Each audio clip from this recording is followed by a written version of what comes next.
There we go. All right. There you go, guys. So we can see it and it looks great. Excellent, good. So yeah, we are working on our project, which is going to be aimed at school and community gardens and compost bins. So we're going to talk a little bit about it. I'll pass over to Sinai, who's going to start us off. Hi. Okay, so composting and food waste.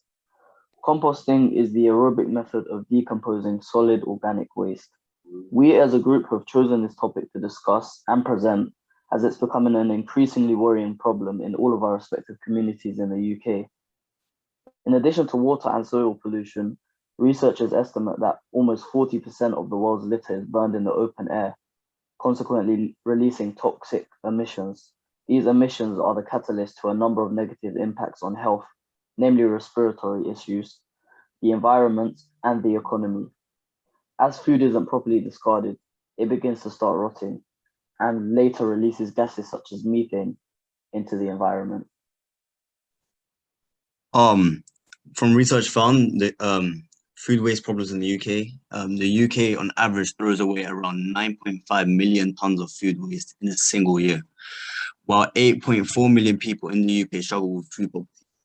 A large sum of money which equates to over £1 billion, which are wasted when food is disposed unnecessarily, after which food that is thrown away most commonly ends up in a landfill, which then in turn adds to a further issue to climate as it adds to the problem of greenhouse emissions. So what we realised was that in the UK, it's very common for education of environmental awareness to be aimed at primary school children, which I believe is like elementary school or comprehensive school. So gardens and composting bins can often be found in primary schools across the UK. However, high schools tend not to have such methods of dealing with waste in an environmentally efficient way. So we would like to see not only more education on waste in high schools throughout the UK, but also more action taken to dispose of waste in a way that doesn't damage the environment.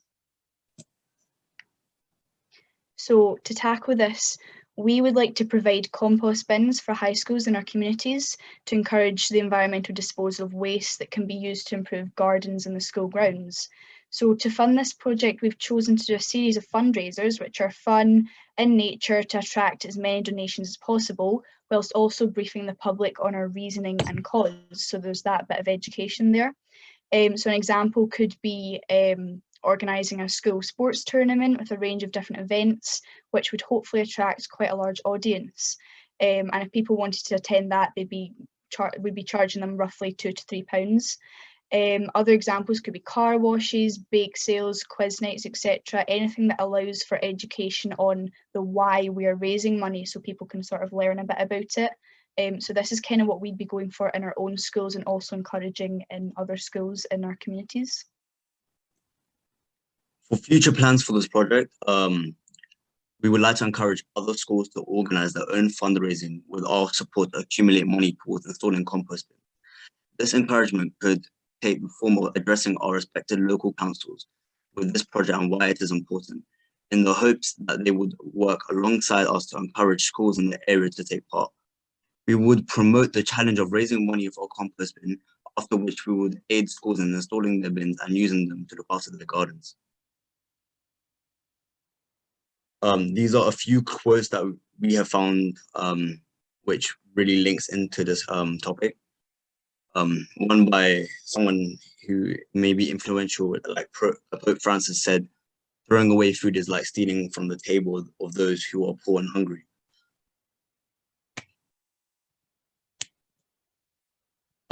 Jonathan Bloom once said to me, it's sort of funny that wasting food is not taboo. It's one of the last environmental ills that you would just get away with.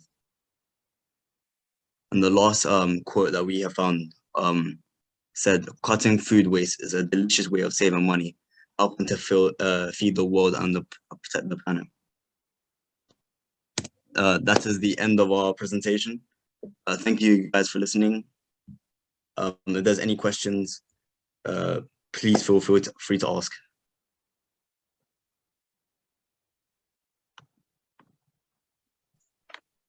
Yes, wonderful, guys. Thank you so much for sharing. I especially love the quotes at the end. Like Hader mentioned, are there any questions for our UK students about their issue, their climate change issue, or about their project plans? Or comments? Comments are okay too.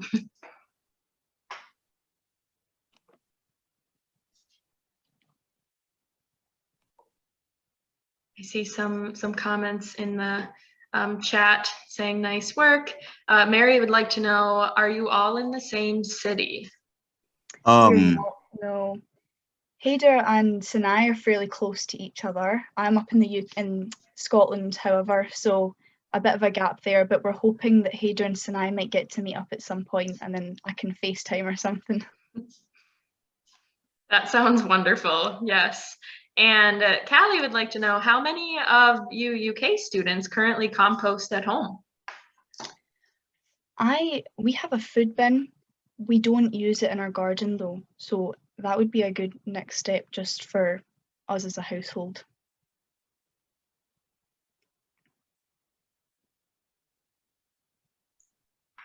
Hader or Sinai, are either of you composters at home?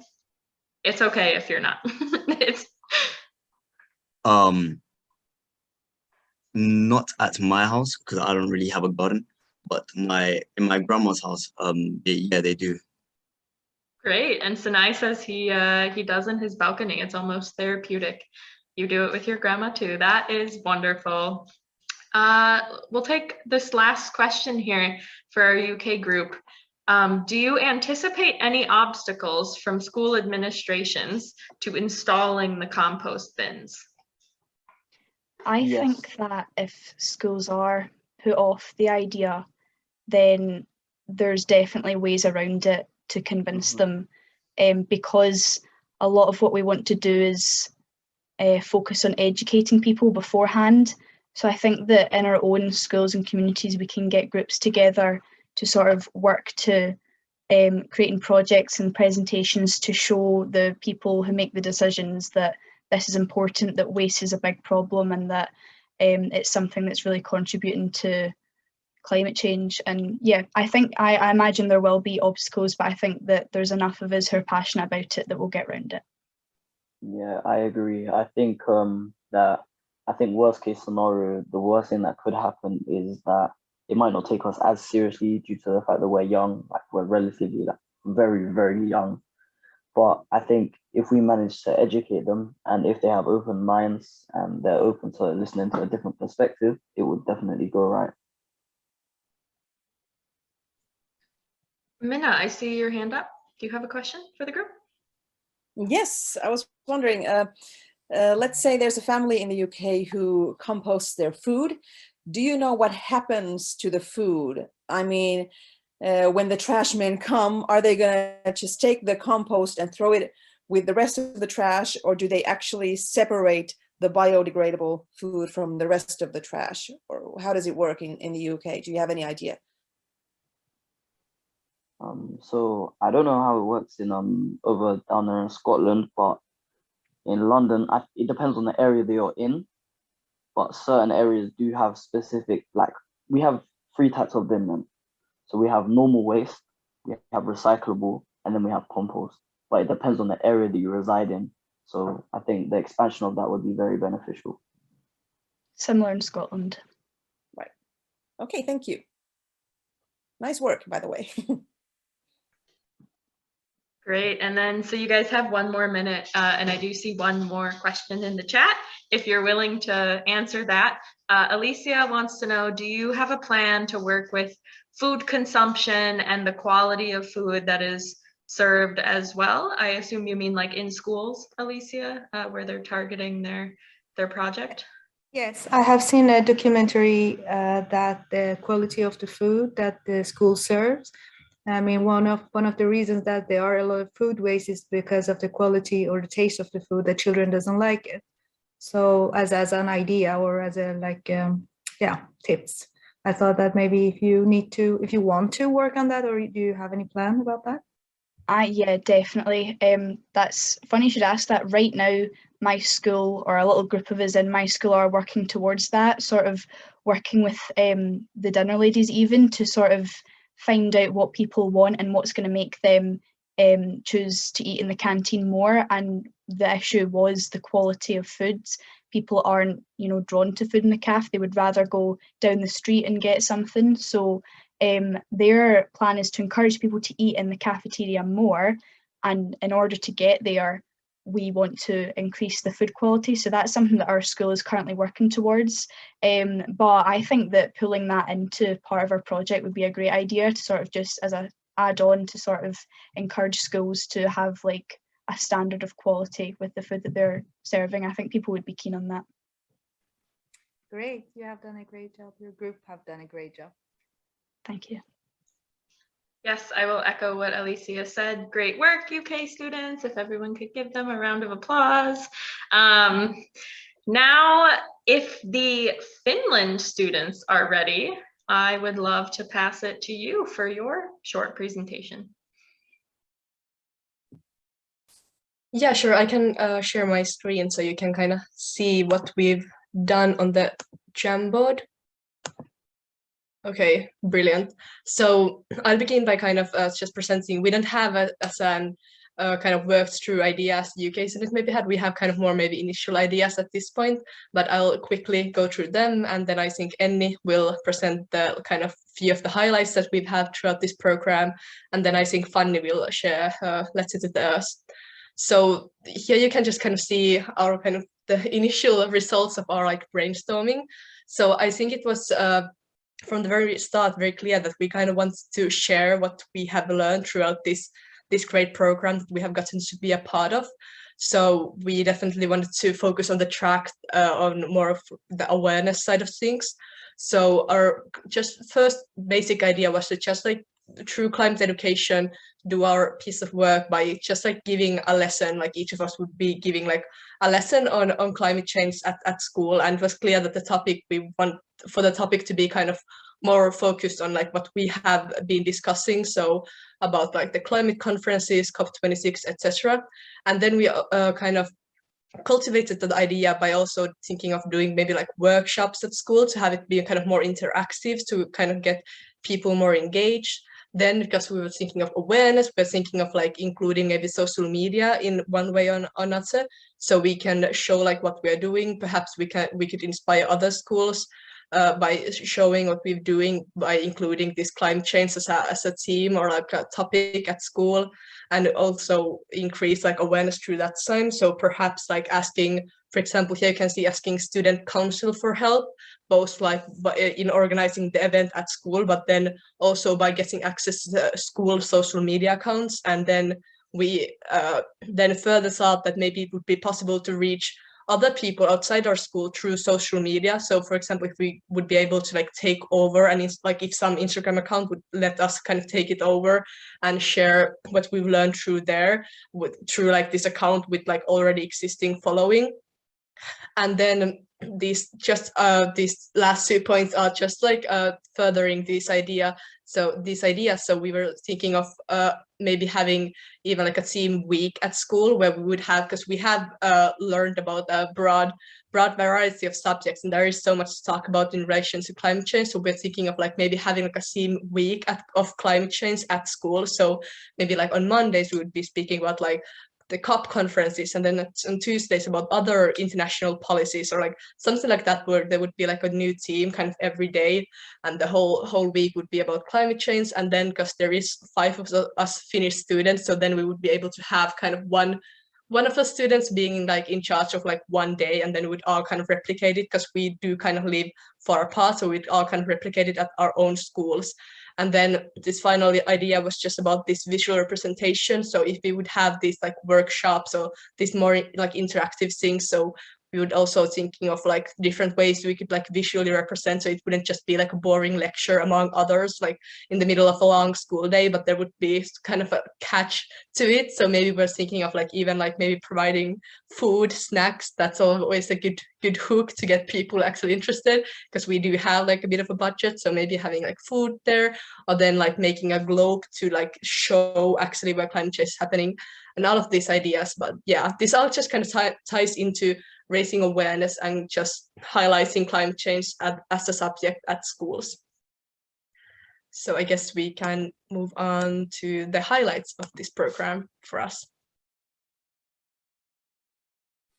Yes, so as already I think was made clear by what Hanna said, all of us very much enjoyed this project and we learned a lot from it. And I think a lot of us agree that some of the best parts of it have been getting to know people from different backgrounds and different cultures and hearing about climate change from their point of view, like how it affects them and also how they tackle the issue of climate change. And then by hearing that, we can also get new points of view and new ideas in how we can improve what we're doing in our lives. And I think another a highlight was last Sunday's panel presentation that we had. I think hearing concrete paths that young people have taken, at least for me personally, it was very inspiring, and also having them openly discuss about job opportunities and what is possible to do in the future was definitely very helpful and inspiring. So I think those are the two main highlights that at least us as a country group felt that we're a part of this program. Yes. Then I think lastly, we had for this week, we had one of our tasks was to write a letter to the earth. And if I remember correctly, Fanny would want to read hers. So I'll pass the mic over to her. Yeah, so I wasn't sure, like, are people signing up volunteer reading them? So I just decided to maybe then read it. So I wrote like a poem, which is like an apology letter kind of to Earth about what humanity has been doing. So here, I guess we go. So I am sorry for not treating you better, sorry for not hearing you, sorry for leaving you alone, sorry for making your land a battlefield, bringing all the injustices here, sorry for forgetting your needs, focusing on our own gain. I say sorry in behalf of us all. We are sorry for letting it go this far, but I promise we are here fighting for justice, fighting for peace, fighting for you, and we are not stopping anytime soon. Yep.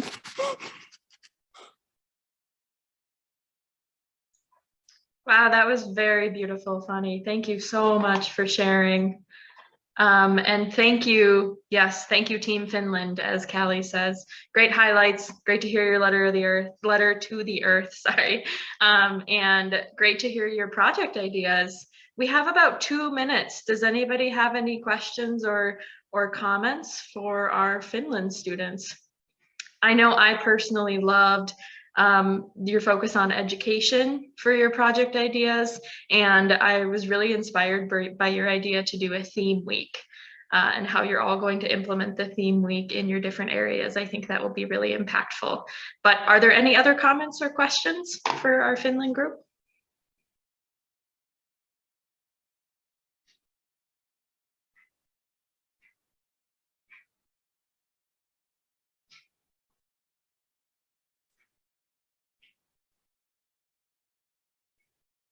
Okay, well, we will move on, but thank you, Finland. It was very, oh, wait, no, I spoke too fast.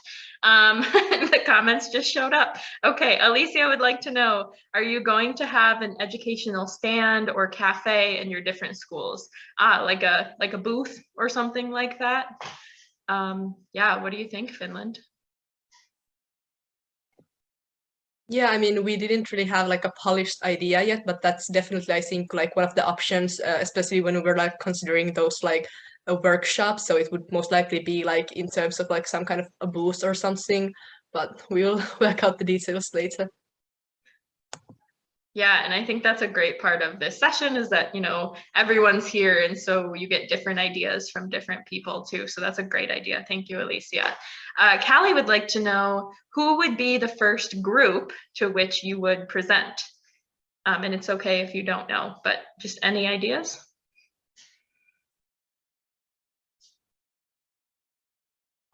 I mean, yeah, I think the initial idea we had was for everyone to present like to their own classmates, I think. So it would be like people around our age.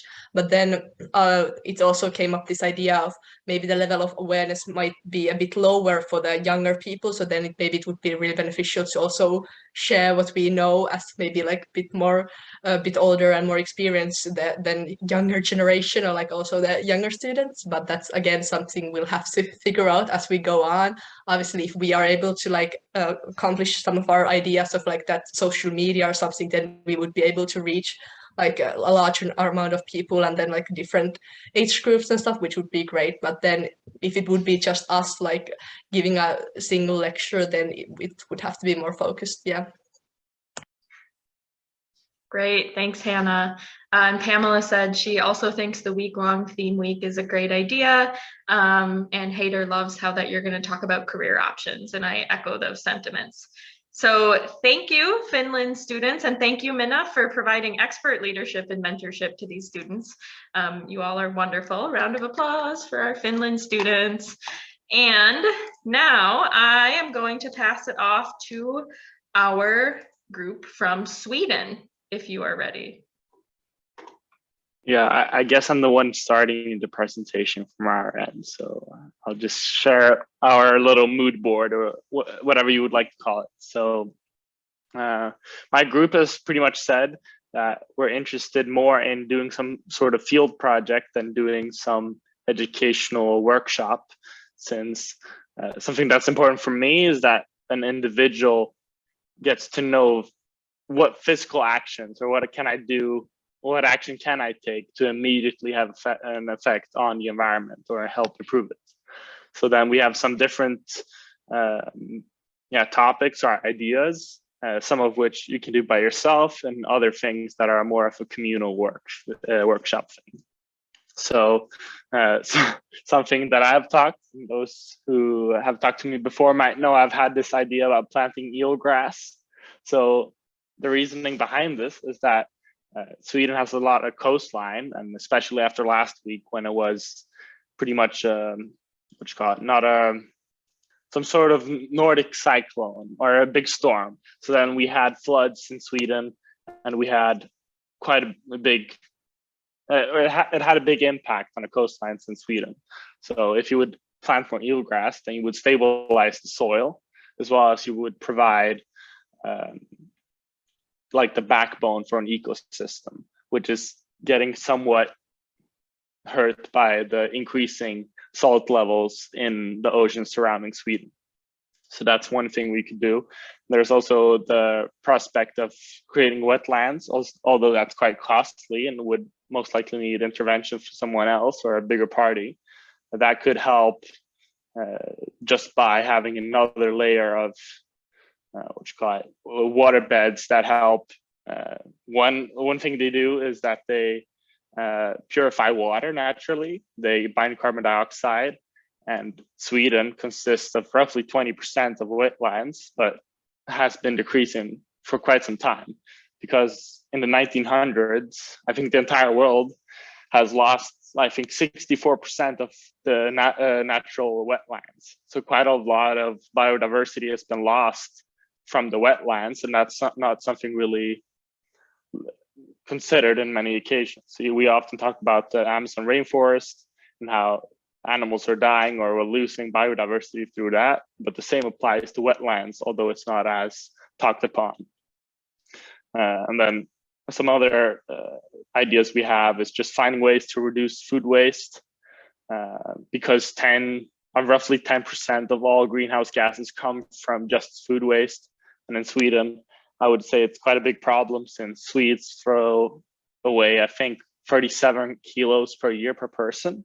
And since we're such a highly industrialized country and highly developed, it's a bit insane to consider. And what you could do instead is find some way to make people more self-sufficient, and then you would also reduce the need for transports and other things, because the Swedish biggest emissions, the biggest type of emissions in Sweden is transport, and that's where urban farming comes in, or urban agriculture, because you could teach people how to grow crops, and that helps prevent food insecurity, but also from purely environmental stance, that helps reduce all the emissions that are correlated with that. And then another thing, if you want to just improve the biodiversity or the possibilities for nature to overcome difficulties, then you need things like insect hotels, because bee populations are decreasing, and then you have possibility to encourage those minor insect species that you need to have a stable ecosystem. And also, it's with insect hotels, it's quite easy to do, and it offers an opportunity to educate children about how we balance ecosystems. So all of these different ideas are somewhat intertwined, and the basis of this is that if you want to, you could plant eelgrass by yourself on some shoreline, and that would help prevent the weathering and erosion of that sand bed. And if you want to have more beautiful flowers in your garden, you could have an insect hotel, and that would help pollinate or just flourish the environment around you. So I think that's pretty much the idea of my group. If I've missed something, someone in my group may help me out. I think that's pretty much it. Yeah, that was a great, little, yeah. Next, we're going to talk about the highlights from this this phase one. Should I stop sharing? Keep it there, or you can choose what you want. So that's my job, and we haven't had that much time to discuss as a group, but I got the role of sharing what we thought about these past weeks in phase one. And yeah, firstly, I want to thank all of you from the ECA and Legacy so much for spending so much time on this project and making it the best possible for us. And what has been especially good is the resources that you have given us to educate ourselves on climate change. I myself was pretty interested in climate change, and I thought I knew pretty much about it, but I only actually knew what I learned from school, which is the scientific part of climate change and what caused it and what consequences it has. But what you don't learn in school is the solutions, and you have shared with us so many great solutions, which is really inspiring. And another thing we've learned about is what politicians are doing through COP26 and the Paris agreements. And besides politicians, I got the chance to explore what other young people around the world are doing, which has been really inspiring. And what has also been really inspiring is hearing from all the other participants and what their views on climate change are.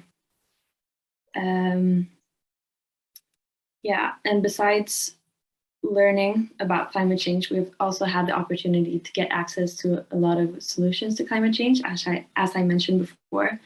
And these solutions all varied in size and categories, and from what big companies are doing with methane emissions and stuff like that, but also how you can, by eating more vegetarian food, how you can help the environment. And one website I liked in particular was the one where you had 50 different solutions. And one thing that was special about it was that it also said how much carbon dioxide or how much great of an impact it could be when implementing them, and how good it could be for the environment. And I thought that was really inspiring. And also from learning about leadership and what makes a good leader, and assessing those qualities and skills in yourself we got the chance to grow as people and leaders. So that I'm very thankful for that. So that's about it, I think, from us. Yeah, so I'm going to read our letter to the Earth. Dear Earth, climate change is a crucial challenge that everyone must work together to solve. To increase awareness throughout the society, climate change is a subject that should be taught in school. The implementation of climate change as an academic subject in the school curriculum will increase the general knowledge and therefore make it easier for us to collaborate with each other. It's about time that we as a society take responsibility for what we've done to you, but how can people do this without knowing what climate change is? Education concerning climate change should therefore be a must all around the world.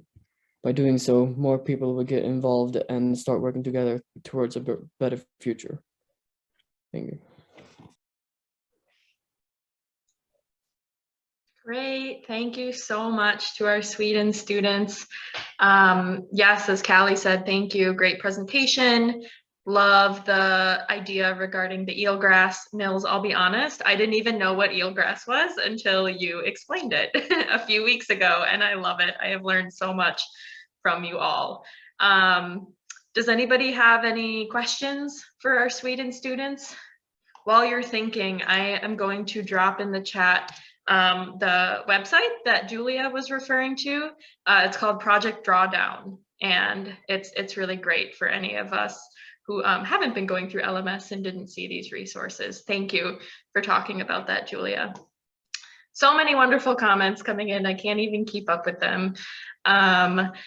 People love that you Sweden students spoke about the benefits of eelgrass and wetlands. They are so important and that your ideas are so practical. So thank you, Sweden students. Are there any other final comments or questions before we move on to our last group? Minna, go for it. Yes, thank you. I have one question for the Sweden group, because we were thinking about this among our Finnish group. Are you going to complete the project in Swedish or in English? My guess is that you're going to be using Swedish, right? Right. Yeah, we were wondering whether to use English or Finnish, but we're still working on that, because one of our group members isn't that fluent in Finnish, so we may have to do it partly in English. But yeah, we're still thinking what to do with that. But yeah, thanks. We haven't really discussed it, but I think it's best if we want to reach out to the most amount of people if we do it in Swedish. Yeah, that's what I thought. Yeah. Nils, I saw your hand go up next. Well, I think most likely when we talk to each other, it's going to be in Swedish. But I'm pretty sure that if I'm more interested in having a person being able to bring about change on their own. So if you could build, an insect hotel on your own, if you could plant eelgrass on your own, I would like all of that to be available to the public and as easy to understand as possible. So then I would write something in English as well. And if I have to research stuff and do all of that, I might as well just do it in English as well, because I want it to be able to spread, and I don't want it to be restricted to a certain group or I have to work for someone else to do it. Yeah, that makes a lot of sense. Thank you, Nils. Alicia, did you have a question or comment? Yes, I thought that partially if I have to answer Minna's question. A difference between our group and your group's activity, I believe, is that you're going to work on social media, and you're going to have a campaign in what you're doing. And as we are working more practical project, and it's a community service, so we are meeting people that they are mostly speaking Swedish. But of course, as Neil says as well, if you're going to communicate with others, so we are going to use English as well. But we haven't discussed that deeply, but it was not as we are working inside Sweden, so it was not a really question maybe though. Yeah, thank you, Alicia. Callie asked in the chat, do you know about or consult the Ramsar Convention resources? And that is not something I am familiar with. So I'll let you all answer, and maybe Callie, you can elaborate on what those resources are. That was actually my question as well, but I didn't mention it. Sure. It's something you may have noticed I mentioned Audubon. I'm a huge bird watcher. And so, Niels, when you were mentioning wetlands and eelgrass and things like that, which are so important for the climate, it just made me think about Ramsar, the Ramsar Convention signed in the late 60s. Ramsar is a town in northern Iran. And it just has the website, if you it's part of the UN system, and it's great specifically for it's a convention to preserve and conserve wetlands. So I recommend check it out online. There's some really interesting and great maps about important wetlands all over the world. So just a thought. What a great resource. Thank you, Callie. Nils, it looks like you're very thankful. I love that we have this space where we can share resources. Minna, did you have a final question, or is your hand just still up? Sorry, that's an old hand. No problem. Okay, so thank you, Sweden students, and thank you, Alicia, for your expert mentorship and leadership with this group of students. I'm excited for this project. Let's give a round of applause to our Sweden students before we move on to, last but certainly not least, our US group of students. So I will hand it over to our US students to talk about their ideas. Okay, hello, my name is Shani, and I presented a little slide for you guys to see. Just give me a second. All right, can everyone see this? Yep. Yes. All right, so our first topic is water conservation, and I'll pass it on to Jaden to talk a little bit about that. Yeah, so I'm from me and Gio are from California, and we are experiencing droughts. So drought is one of the biggest issues, at least for us. And water conservation is kind of like tied into drought. And it's kind of one of the things that we're trying to focus on a lot, because I feel like a lot of people, especially people in my community, aren't very educated about water conservation. Like even if we tell people, they're using X amount of gallons or liters each day, they don't necessarily know.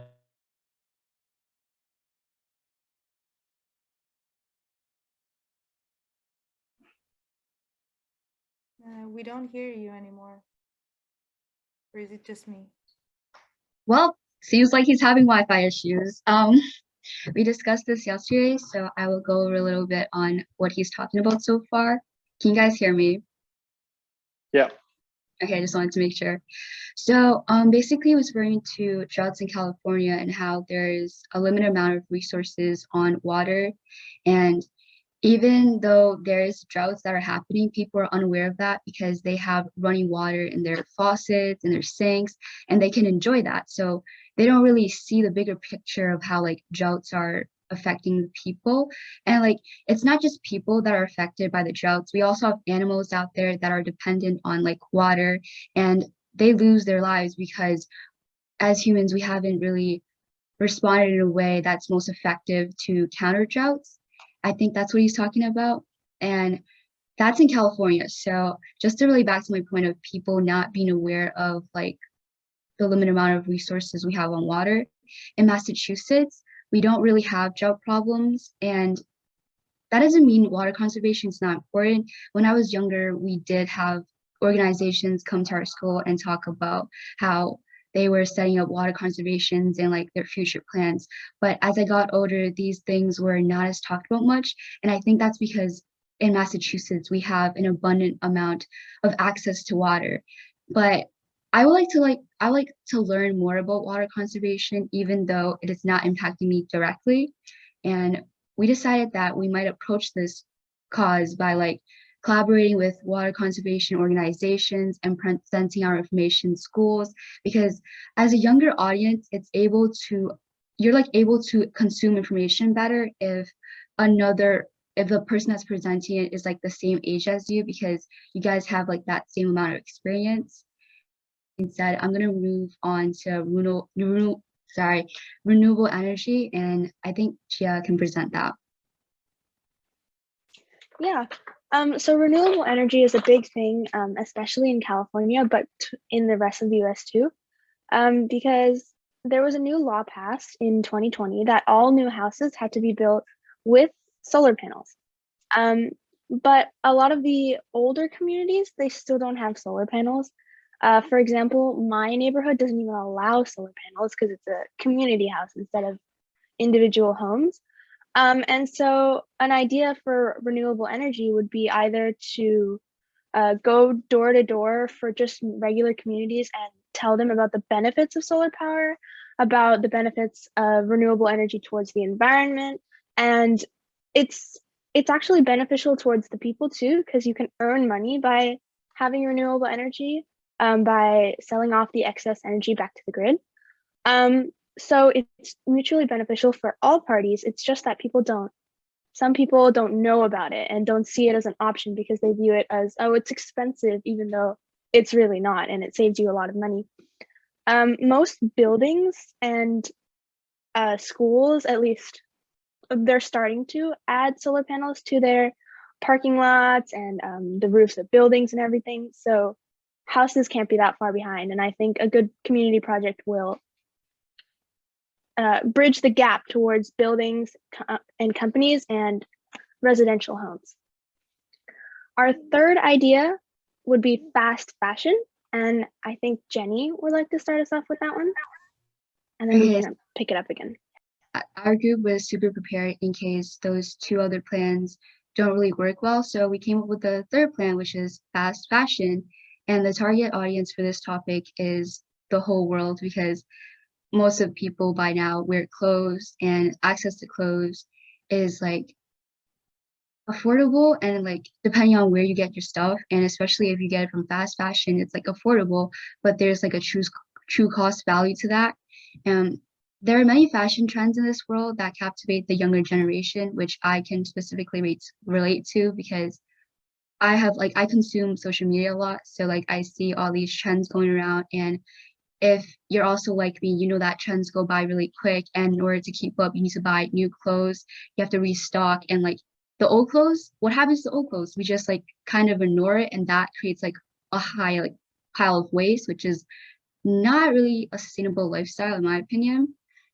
Not only that, fast fashion is a big issue because it has an enormous environmental footprint for both its production and disposal. Shockingly, it can take 2,700 liters of water to produce cotton to make a single t-shirt. When I found out about this information, which Jaden shared yesterday, it was quite shocking to know because I wasn't aware as a consumer of like t-shirts and like just clothes in general, like this is the impact it has on the environment. And it was good for me to find out. So now I'm like more conscious of like the things I'm buying, and I'm like taking consideration of whether I need to buy this clothes or not. And besides that, clothing production requires a considerable amount of energy and resources, and toxic fabric dyes and other chemicals can contaminate fresh water. And to talk a little bit more about this, I learned recently in one of my school classes that in order to make leather, people use water sources from like wherever they're like making that piece of clothing or like leather, and like the dye that they use, it contaminates the water so bad, like the whole water. So if you were using red dye that day, the whole water will literally turn red, and that's like not normal. Like personally, when I step outside, I've never seen water turn red, but I know that there are other people out there that have like homes located to like water sources, and like when they go outside, the water is like red because of the dye, and that's like a huge environmental concern. And fashion produces 1/10 of the world's carbon emissions, so I think we could really be doing better on that.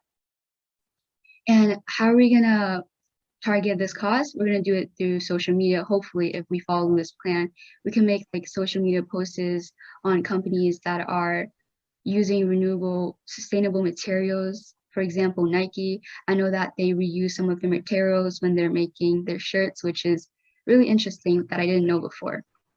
And lastly, I'm going to present my own little letter to the earth. Can you guys do this?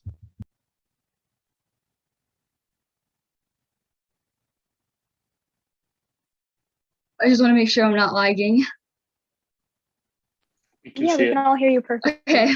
Because like none of them was like responding. I'm like, I'm scared I lag out because like my Wi-Fi is not too good. So sorry for that. Anyways, dear Earth, thank you for everything you have provided. From being able to hear healthy baby birds chirping to being able to breathe. You have consistently provided for my existence, even when I've taken too much for you, and even when I have hurt you. I have taken you for granted. I am sorry I've been part of a group that has taken the lives of animals by destroying their homes and poisoning their foods. And despite all of that, I have lived comfortably in my little bubble because I am not one of those animals. However, I know you are getting tired of my actions and I have not been helpful. You have cried out for help through climate change. I'm sorry I should have been more aware of your well-being.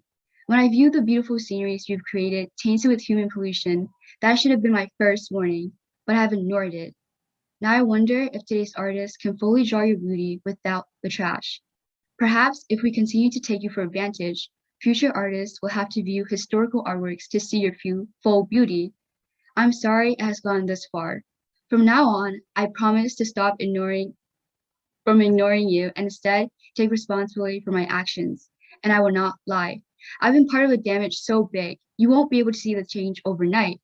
I hope in the future I'll be able to see, hear, and talk about all the great changes I've been a part of to help correct our mistakes. For now, please stay hopeful with me as I open my eyes, ears, and hands to recognize the damage I've made and how I can fix those problems. Thank you.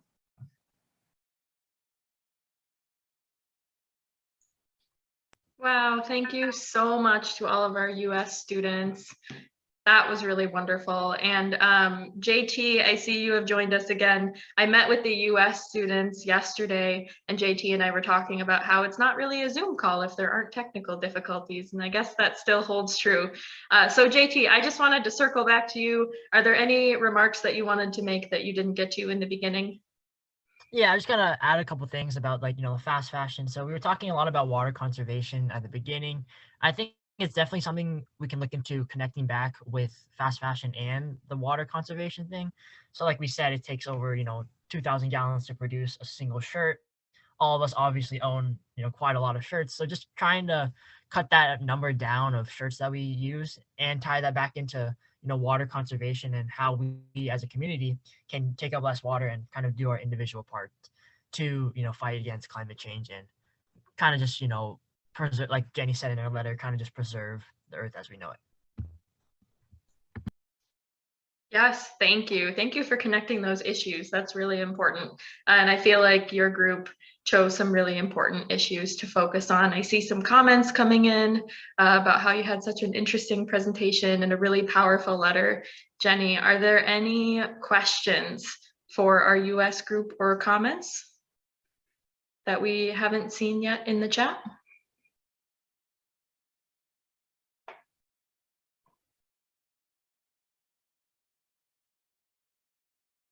Okay, so Fani said, very good presentation, and she was wondering, she was thinking, have you thought about educating people on the impact of different materials, and especially the idea of repairing clothes?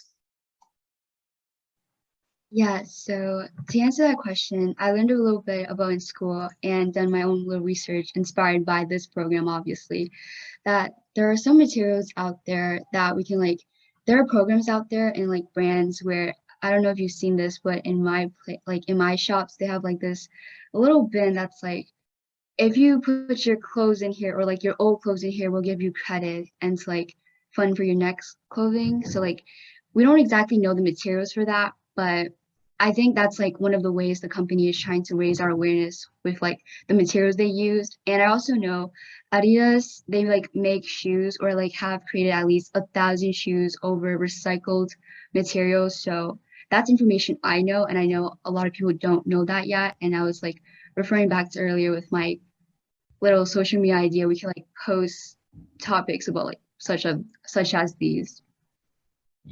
Yeah, just to add on to that, like Jenny said, Adidas, they actually have a program where they, take plastic out of the ocean to make shoes. And so that's just kind of one of the things that, Adidas and some other brands are doing to try to kind of, you reuse materials, and not only reuse materials, but, take litter out of the ocean and things like that. So it's good to see some brands actually trying to, take a step forward.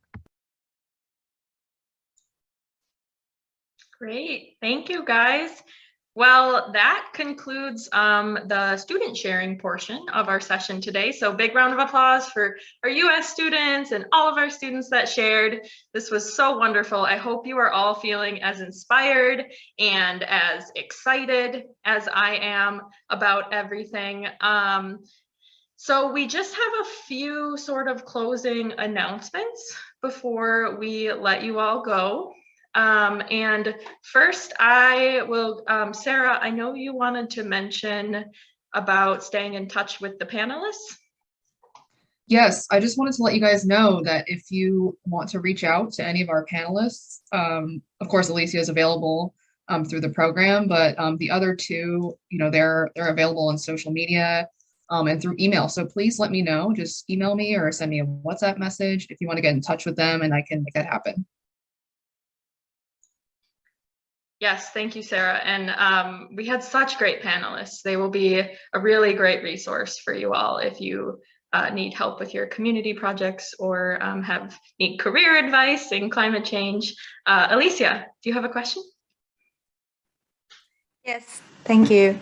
I was wondering, as your organization has a lot of connections and you have your embassies and, even further connections in different countries, I thought if it's possible that to introduce, as we are talking about, youth leadership and their participation and even creating new jobs, all the work that the students are doing right now, it can end or it can be a beginning of a new career or an entrepreneur, jobs. So I believe that for that matter, it's good to, if there is a possibility of organizations that can, support their ideas and even invest in their ideas, economically. So they can make it really work, not just as an idea and as an awareness. As long as they don't make it real, people can turn their faces after a while and then forget about the idea. So it would be lovely if you have the possibility to share that information. It might be some organization, I'm not aware of them. So I would love to have that information. Thank you. Yes, thank you for that comment. Oh, Mary, I see you're unmuted. Go ahead. Well, Alicia, you're always great at talking about networking and how important networking is, and I really appreciate that. And as Alice said, all of the embassies in your countries are really great resources for you, but also you're now part of the alumni network of the U.S. Department of State exchange programs, which have phenomenal people as part of their networks. And I think you're going to get as much out of that as you put in. And that means just staying in touch and telling us your plans. And even, 10 years from now, like, this is the career I went into, this is what I have to offer. Most of that is really accessible to you. And yeah, Legacy does have good connections. So feel free to reach out anytime you need any support. We're here for you. And who knows, maybe one of you will sit on the climate change career panels in 5 or 10 years, and you'll be talking to other students about your climate change career. Okay, I just have 2 more quick remarks before I will hand it over to Mitra to wrap us up. First is that we're entering phase 2, and you all will be working in your country groups and doing your community projects, but we would love for you to stay connected as a whole group. And one way that you can do that is on Instagram. I think most of you have the Youth Leadership Program Instagram handle and are already following us, but if you aren't, please do that. Please stay connected. I will be adding more information to LMS soon about Instagram takeovers and how we would love for different countries to do Instagram takeovers to let everyone know how your projects are going and to get your work out there to the world. Thank you, Sarah. That is the Instagram in the chat if you aren't already following us. So stay connected on Instagram. And then my other remark is that this program is really focused on youth leadership. And some of the feedback that I've heard on LMS is that you all would love more opportunities to talk to each other. And what I would love to encourage in these next few months is for you all to think about ways that you can become a leader and organize things with the whole group. So for example, if you want to hold a discussion section or a discussion session about climate change issues, feel free to reach out to us. We can provide the Zoom link and the space for you all to gather as a large group to talk to each other, to share ideas, to work on your community project ideas together and brainstorm things. So whatever you want to do, however you want to get together as a large group, you can be a leader, you can let me know, and we will help you facilitate that. That is all I had. I will pass it over to Mitra to close this out. Okay, so all I want to say is that this is not the end. It's just the beginning of the new phase, because I just like this too much to want it to end. I really enjoyed, this whole time I've been talking at you so much, and this was a wonderful opportunity for me to be quiet and to just receive everything that you were sharing with all of us. So it has been really, really wonderful to learn about your ideas and your enthusiasm and your motivation. So thank you so much for being part of this and for creating this movement, this phenomenon. I love listening to you read your letters to the earth. And as I wrote in the chat, this is part of a larger global movement. It's, we talk so much about the hard facts and what the governments are doing and the political side of climate change and all the activities. And this letter to the earth is just touching on the softer side of what we can do. So I hope you benefited from writing that. And then the books get published, when people submit their letters to the earth. So don't shy away from submitting your work. And Chelsea, I wanted to thank you for being a wonderful moderator today and for being a very solid, consistent partner working with me to keep sending the information to the young people on LMS. And we are going to be in touch with all of you, and Chelsea and I are going to be following up with you and supporting you as you start your projects. So don't feel that you're alone in this endeavor. And as Mary touched on it, there are so many resources now that are available, so you can benefit from them.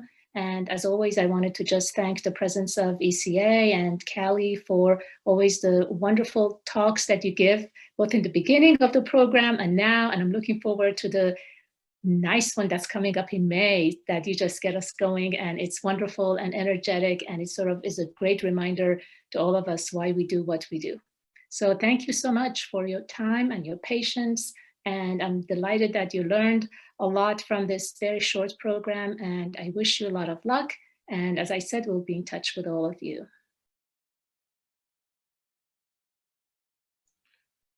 Yes, thank you. And Sarah reminded me that I failed to mention this will be an LMS as well. But the date of our final showcase in May, where you all present about your community projects being done, that has been changed to May 6th. That's a Friday. And so it'll be at the same time, but on May 6th. And so I will put that information in LMS as well.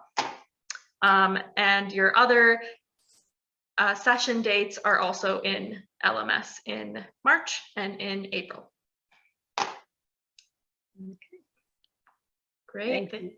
Thank you, everybody. I will leave the room open if anybody has questions or comments or wants to stay and chat for a few minutes. Otherwise, thank you, everybody. Thanks, everybody. Have a great few months.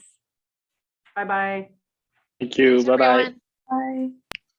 Bye-bye. Thank you. Thank you. Bye.